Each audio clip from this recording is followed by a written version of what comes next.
everyone, I'm Deepika. Welcome you all to Shaheen Group of Institutions. Environment is the surrounding in which we live. It is the source of life. Our whole life is depend on the environment. It directs our life and determine our proper growth and development.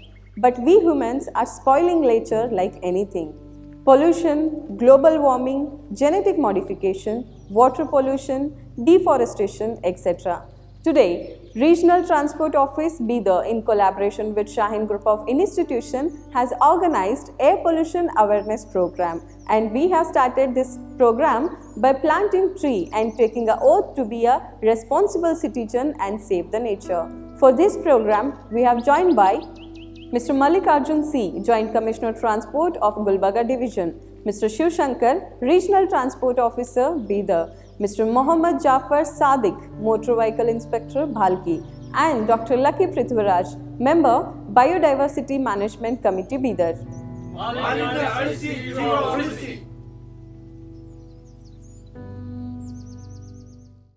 Transport Department, that is Government of Karnataka, every month we observe November month as a pollution awareness month.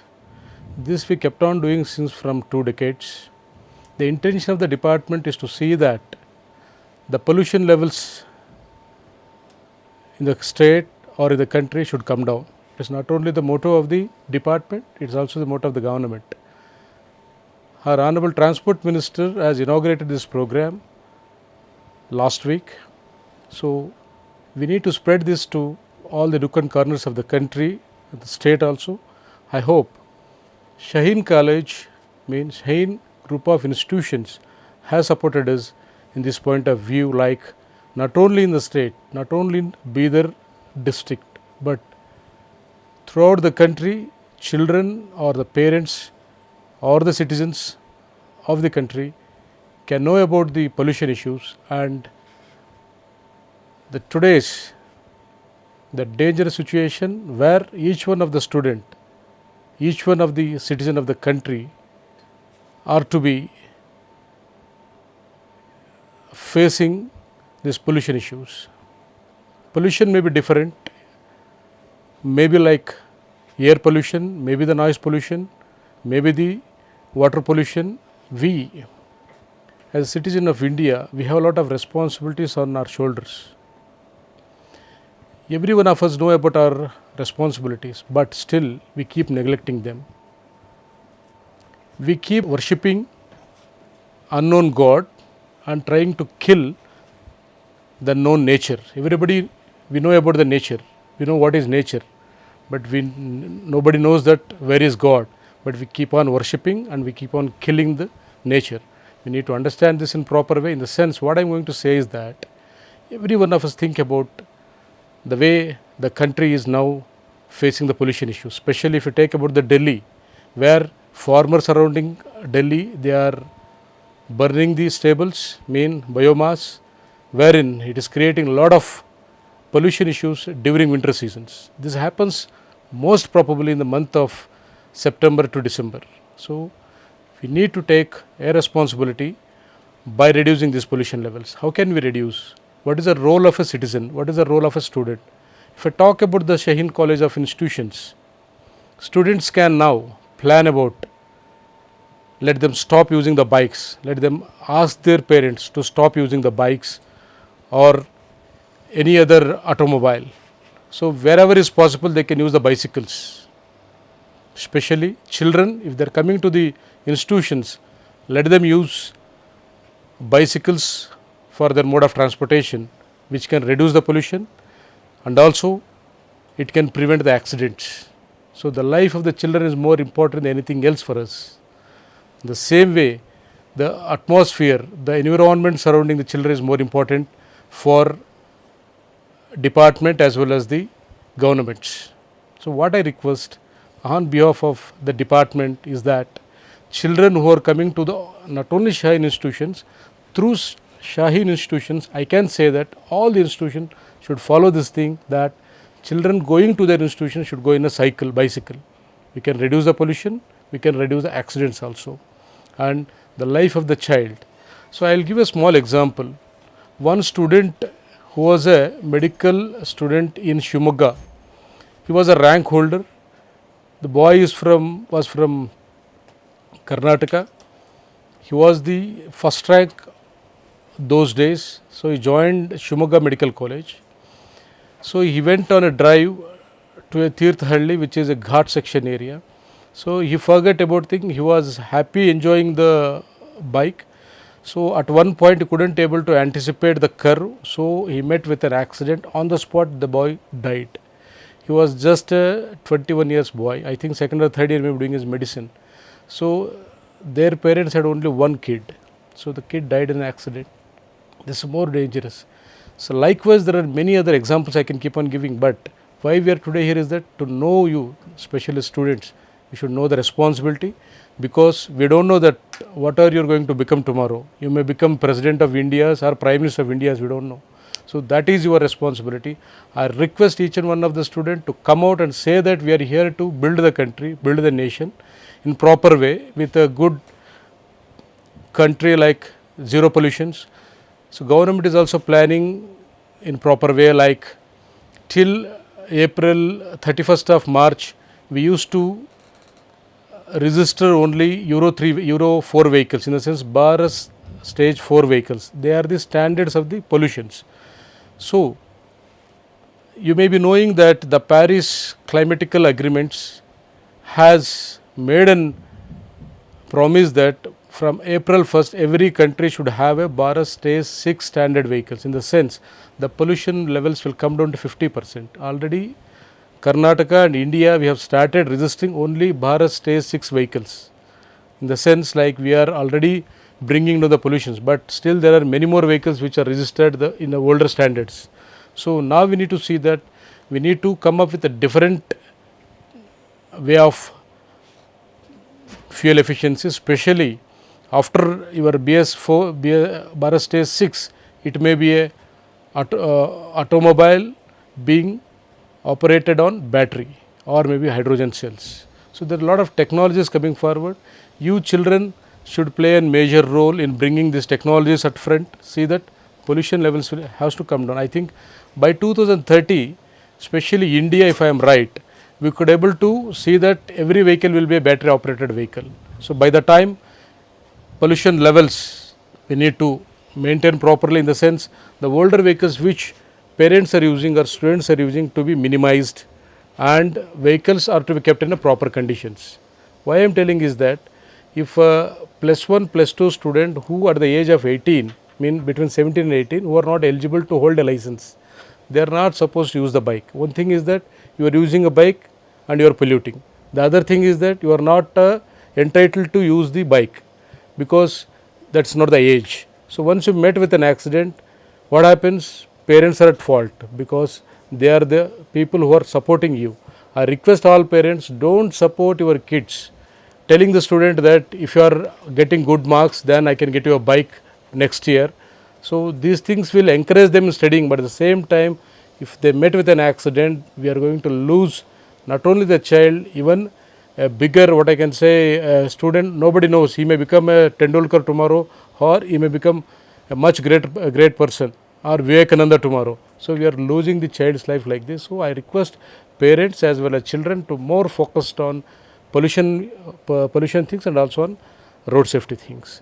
So keeping these points in view, department has already started spreading these to the nook and corner of the state, and as part of as Gulbarga is concerned, I being the Joint Commissioner of Transport, I am Mallikarjuna C, Joint Commissioner, Gulbarga Division. I work for this division. I have 6 districts falls under my jurisdiction. My responsibility is to see that every corner of my area should have a proper informations on road safety as well as air pollution. So today, with the help of the RTO Bidar, who has properly organized this program here, and my motor vehicle inspectors and a team of people are here with us now, so that we can tell people what are the effects of the pollutions, and my other officer may be now talking about the effects of pollution on health of the people, because day by day, without being using the vehicle, already nature is now coming up with more, what I can say that greenhouse gases. So with the greenhouse gases, if we are polluting the atmosphere, then the environment which we are living may not suit for a common man to live. We may end up with different diseases wherein our health may deteriorate day by day. Every one of us know about pandemic these days, COVID-19.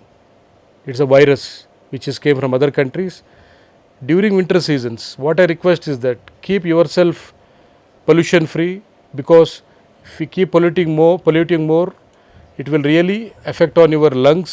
So wherein again, if you are infected with virus, it's a very, very serious conditions. I kindly request all my students and citizens to see that we should bring down the pollution levels so that we can live a happy life, and we can also encourage our students, give the future with pollution free nation and a pollution free state. ಈ ದಿನ ನಾವು ಇಲ್ಲಿ ಬಂದಿರೋ ಉದ್ದೇಶ ಶಾಹೀನ್ ಕಾಲೇಜ್ಗೆ ನಿಮ್ಮ ಆಡಿಯೋದಲ್ಲಿ ಬರ್ತಾ ಇದ್ದೀವಿ. ಬಂದು ಈ ಮಕ್ಕಳಿಗೆ ಒಂದು ಮುಖ್ಯವಾದ ವಿಚಾರ ತಿಳಿಸ್ಬೇಕು ಅಂತೇಳಿ ಮನಸ್ಸು ಮಾಡಿದ್ದೀವಿ. ಈ ಮುಖ್ಯವಾದ ವಿಚಾರ ನಿಮ್ಮ ಎಷ್ಟು ಮನಸ್ಸಿನಲ್ಲಿ ಹೋಗ್ತದೆ ಅನ್ನೋದು ಭಾರಿ ಇಂಪಾರ್ಟೆಂಟು. ಈ ಮಕ್ಕಳು ತಾವೇನಿದ್ದೀರಿ ಈಗ 16ರಿಂದ 18, 20, 22ವರೆಗೂ ಇರ್ಬೋದು, ಆಸುಪಾಸು ಇದ್ದೀರಿ, ಅದು ಸಂತೋಷ. ನೀವು ಈ ನಿಮ್ಮ ಕಾಲೇಜಿನ ನಿಮ್ಮ ಇದು ನೋಡಿ ನಮಗೆ ಭಾರಿ ಖುಷಿ ಆಯಿತು. ನೀವಿಷ್ಟು ಉತ್ಸಾಹಕ್ಕಾಗಿ ಓದ್ತಾ ಇದ್ದೀರಾ ಅಂದರೆ ನಮಗೆ ಭಾರಿ ಖುಷಿಯಾಗಿದೆ.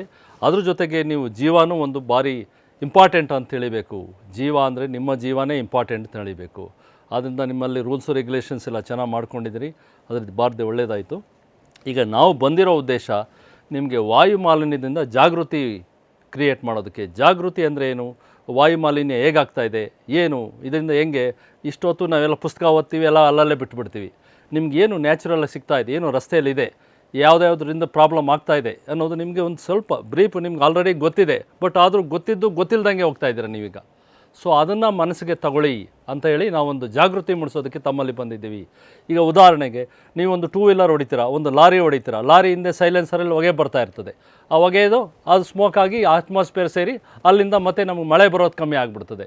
ಸೊ ಈ ಸ್ಮೋಕು ನಿಮಗೆ ಲಂಗ್ಸ್ಗೆ ಪ್ರಾಬ್ಲಮ್ ಮಾಡ್ತಾಯಿದೆ, ಲಂಗ್ಸಿಂದ ಕೋವಿಡ್ ಬರ್ತಾಯಿದೆ, ಕೋವಿಡಿಂದ ತಲೆನೋವು ಬರ್ತಾಯಿದೆ, ತಲೆನೋವಿಂದ ಹಾರ್ಟ್ ಅಟ್ಯಾಕ್ ಬರ್ತಾಯಿದೆ. ಇದ್ರ ಜೊತೆಗೆ ಇದ್ರದ್ದೆಲ್ಲ ಆದಮೇಲೆ ನಮ್ಮ ಪೆಟ್ರೋಲ್ ವೆಹಿಕಲಿಂದ ಕ್ಯಾನ್ಸರ್ ಅನ್ನೋ ಕಾಯಿಲೆನೂ ಬರ್ತಾಯಿದೆ. ಪೆಟ್ರೋಲಲ್ಲಿ ನಮ್ಮ ಮನುಷ್ಯನಲ್ಲಿ ಹೆಂಗೆ ಜೀರ್ಣ ಆಗಬೇಕು, ಜೀರ್ಣ ಆಗಿದ್ದು ಹೆಂಗೆ ಆಚೆಗೆ ಹೋಗ್ತದೆ, ಅದೇ ಥರ ಪೆಟ್ರೋಲು ನಾವು ಅನ್ಬರ್ನ್ಡ್ ಗ್ಯಾಸಸ್ಸು ಆಚೆಗೆ ಹೋಗ್ಬಿಡ್ಬೇಕು.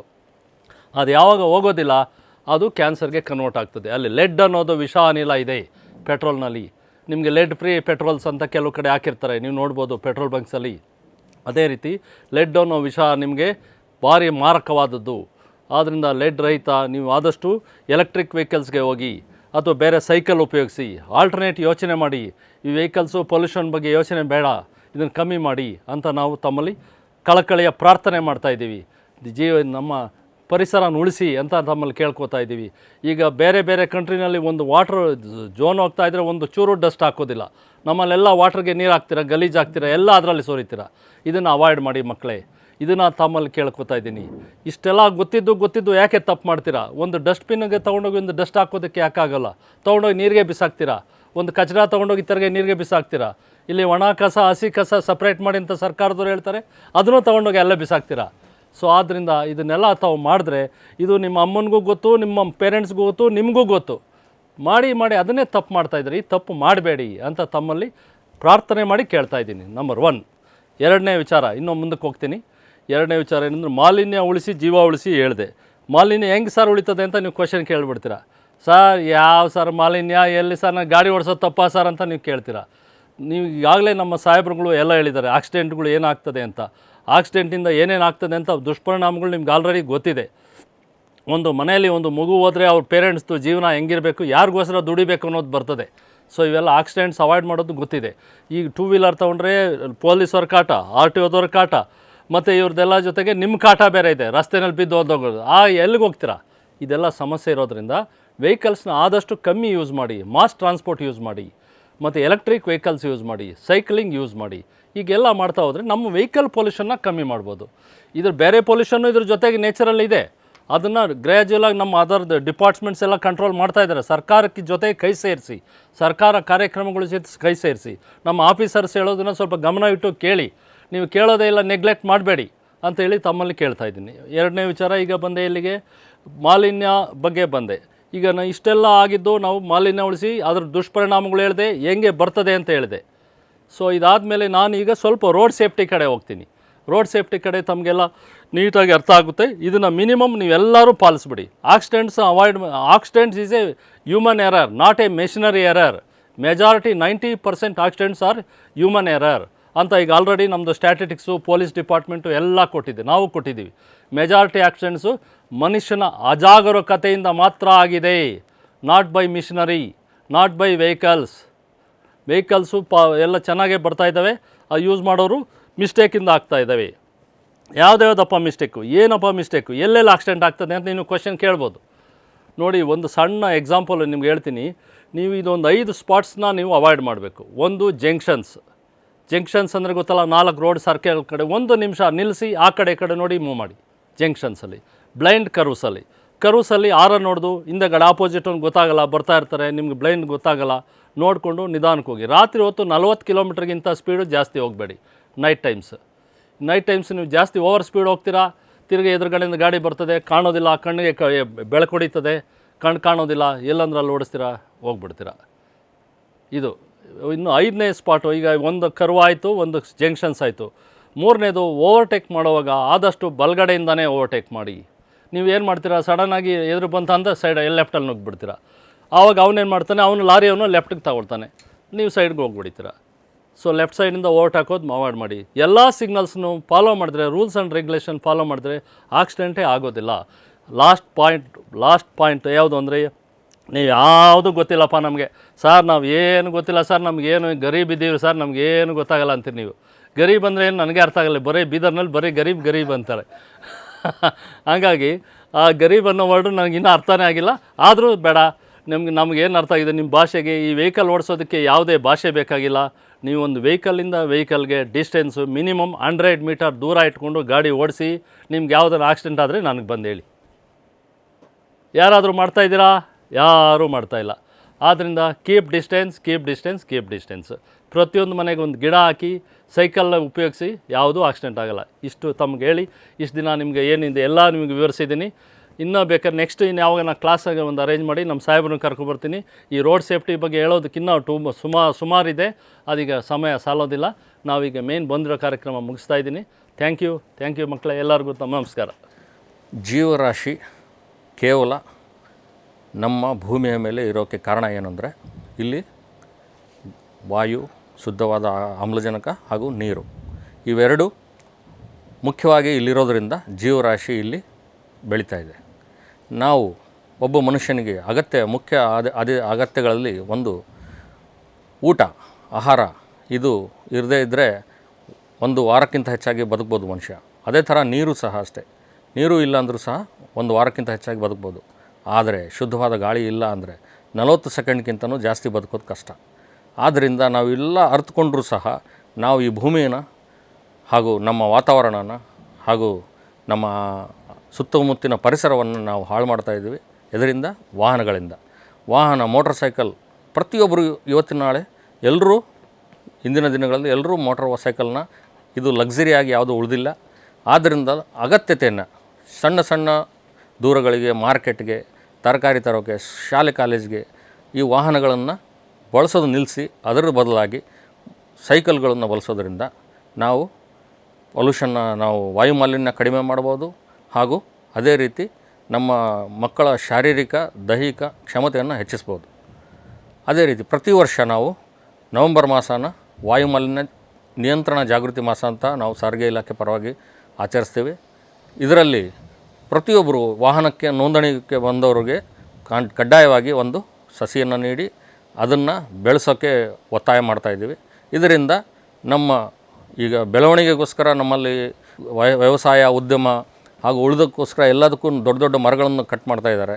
ಅದರಿಂದ ಆಕ್ಸಿಜನ್, ನಮಗೆ ಆಮ್ಲಜನಕ ದೊರೆಯೋದು ಕೇವಲ ಮರಗಳಿಂದ. ಸೊ ಇದನ್ನು ಎಲ್ಲರೂ ಗೊತ್ತಿದ್ರೂ ಸಹ ನಾವೇನು ಮಾಡ್ತಾಯಿದ್ದೀವಿ, ನಾವು ಅದನ್ನು ಕಟ್ ಮಾಡಿದರೂ ಸಹ ಅದರ ಜಾಗದಲ್ಲಿ ಬೆಳೀತಾ ಇಲ್ಲ ಸಂಖ್ಯೆಯಲ್ಲಿ. ಮುಂಚೆ ನೀವು ನೋಡಿರ್ಬೋದು, ಭಾರತ ದೇಶದಲ್ಲಿ ಸಂಸ್ಕೃತಿ ಹೆಂಗಿದೆ ಅಂದರೆ, ಮರಗಳಿಗೆ ಪೂಜೆ ಯಾಕೆ ಮಾಡ್ತಾಯಿದ್ರು ಅಂದರೆ, ಅದು ದೈವ ಸ್ವರೂಪ, ಅದು ನಮಗೆ ಆಕ್ಸಿಜನ್ ಕೊಡುತ್ತೆ, ಅದರಿಂದ ನಾವು ಬದುಕು ಸಾಧ್ಯ ಭೂಮಿಯ ಮೇಲೆ ಅಂತ ಒಂದು ಇದು. ಆದರೆ ನಾವೇನು ಮಾಡ್ತಾಯಿದ್ದೀವಿ, ತುಳಸಿ ಮರದಿಂದ ಹಿಡಿದು ಪ್ರತಿಯೊಂದು ಆಲದ ಮರದವರೆಗೆ ಪೂಜೆ ಮಾಡ್ತಾರೆ. ಯಾಕೆ ಅಂದರೆ ಅದ್ರ ಹಿಂದಿನ ಸತ್ಯ ಏನಂದರೆ ಅದರಿಂದನೇ ಮನುಷ್ಯ ಜನ್ಮ ಅಥವಾ ಇಲ್ಲಿ ಜನ್ಮ ಸಾಧ್ಯ ಅಂತ ಭೂಮಿಯ ಮೇಲೆ. ಆದ್ದರಿಂದ ಎಲ್ಲರೂ ಮರಗಳನ್ನು ಬೆಳೆಸಿ, ಜಾಗ ಇರುತ್ತೆ ಮನೆಯ ಮುಂದೆ ಅಥವಾ ನಿಮ್ಮ CMC ಅವ್ರು ನೆಟ್ಟಿರೋ ಗಿಡಗಳನ್ನ ನೀವು ಸರಿಯಾಗಿ ನೋಡ್ಕೊಳ್ರಿ. ನಿಮ್ಮ ಮನೆ ಮುಂದೆ ಇರ್ಬೋದು, ರೋಡ್ ಸೈಡ್ ಇರ್ಬೋದು, ಗಾರ್ಡನ್ನಲ್ಲಿರ್ಬೋದು. ಎಲ್ಲೂ ಜಾಗ ಇಲ್ಲ ಅಂದರೆ ಸ್ಮಶಾನದಲ್ಲಂತೂ ಒಂದು ಪ್ಲಾಂಟ್ ಇರೋದಿಲ್ಲ. ಅಟ್ಲೀಸ್ಟ್ ಅಲ್ಲಾದರೂ ಎಲ್ಲರೂ ಕೊನೆಯ ಡೆಸ್ಟಿನೇಷನ್ ಸ್ಮಶಾನ. ಆದರೆ ಅಲ್ಲಿ ಜಾಗ ಇರುತ್ತೆ, ಬಟ್ ಮರಗಳು ಇರೋದಿಲ್ಲ. ಅಲ್ಲಾದರೂ ನಾವು ಮರಗಳನ್ನು ಬೆಳೆಸ್ಬೋದು. ಅದರಿಂದ ನಾವು ನಮ್ಮ ಜಗತ್ತನ್ನು ಸುಂದರವಾಗಿ ಮಾಡಿ, ಅದೇ ಥರ ಮುಂದಿನ ಪೀಳಿಗೆಗಾಗಿ ನಾವು ಎಸ್ಪೆಷಲಿ ನಮ್ಮ ಮಕ್ಕಳಿಗೋಸ್ಕರ ಏನು ಮಾಡ್ತೀವಿ, ಒಳ್ಳೆಯ ವಿದ್ಯಾಭ್ಯಾಸ ಕೊಡ್ತೀವಿ, ಊಟ ಕೊಡ್ತೀವಿ, ಉಡುಗೊರೆ ಕೊಡ್ತೀವಿ, ಎಲ್ಲ ಕೊಡ್ತೀವಿ. ಆದರೆ ಮುಂದಿನ ಒಂದು 10-15 ವರ್ಷಗಳಲ್ಲಿ ನಾವು ಇದೇ ಥರ ನಾವು ವಾಯುಮಾಲಿನ್ಯ ಮಾಡ್ಕೊಂಡಿದ್ದರೆ ಅವ್ರಿಗೆ ಆಕ್ಸಿಜನ್ ಸಿಲಿಂಡ್ರನ್ನ ಸ್ಕೂಲ್ ಬ್ಯಾಗ್ ಜಾಗದಲ್ಲಿ ಹಾಕ್ಕೊಂಡು ಸ್ಕೂಲ್ಗೆ ಅಲ್ಲಿಗೆ ಹೋಗಬೇಕಾಗತ್ತೆ, ಹೊರಗಡೆ ಹೋಗಬೇಕಾಗತ್ತೆ. ನಾವು ಆಲ್ರೆಡಿ ನಮ್ಮ 20-30 ವರ್ಷದ ಹಿಂದೆ ನೀರನ್ನು ಯಾರೂ ಕೊಳ್ತಾ ಇರಲಿಲ್ಲ ದುಡ್ಡು ಕೊಟ್ಟು. ಆದರೆ ಈಗ ಶುದ್ಧವಾದ ಕುಡಿಯೋ ನೀರನ್ನು ನಾವು ದುಡ್ಡು ಕೊಟ್ಟು 20 ರೂಪಾಯಿ 1 ಲೀಟ್ರ್ ಕೊಟ್ಟು ಕುಡಿತಾ ಇದ್ದೀವಿ. ಇದೇ ಪರಿಸ್ಥಿತಿ ನಾವು ವಾಯುಮಾಲಿನ್ಯ ಹಾಗೆ ಇದ್ದರೆ ಮುಂದಿನ ದಿನಗಳಲ್ಲಿ ನಾವು ಆಕ್ಸಿಜನ್ನ, ಪ್ಯೂರ್ ಆಕ್ಸಿಜನ್ನು ಸಹ ನಾವು ದುಡ್ಡು ಕೊಟ್ಟು ಖರೀದಿ ಮಾಡಿ ಉಪಯೋಗಿಸುವಂಥ ಪರಿಸ್ಥಿತಿ ಬರ್ಬೋದು. ನಾವು ಸಾರಿಗೆ ಇಲಾಖೆ ಪರವಾಗಿ ಈಗ ಶಾಹೀನ್ ಕಾಲೇಜ್ ಅವರ ಪರವಾಗಿ ಜೊತೆಗೆ ಹಾಗೂ ಅರಣ್ಯ ಇಲಾಖೆ ಜೊತೆಗೆ ನಾವು ಇಲ್ಲಿರೋ ಶಾಹೀನ್ ನಗರ್ ಅಲ್ಲಿರೋ ಒಂದು ಲೇಕ್ ಏನಿದೆ, ಕೆರೆ, ಅದರ ಅಕ್ಕಪಕ್ಕದಲ್ಲಿ DC ಸಾಹೇಬ್ರ ಜೊತೆ ಸೇರಿಕೊಂಡು ಒಂದು 300 ಸಸಿಗಳನ್ನು ನಾವು ನೆಡುವಲ್ಲಿ ನಮ್ಮ ಬೀದರ್ ಜಿಲ್ಲೆಗೆ ಅಥವಾ ಒಂದು ಸಾಂಕೇತಿಕವಾಗಿ ನಾವು ಒಂದು ಕಾರ್ಯಕ್ರಮನ ಹಮ್ಮಿಕೊಂಡಿದ್ದೀವಿ.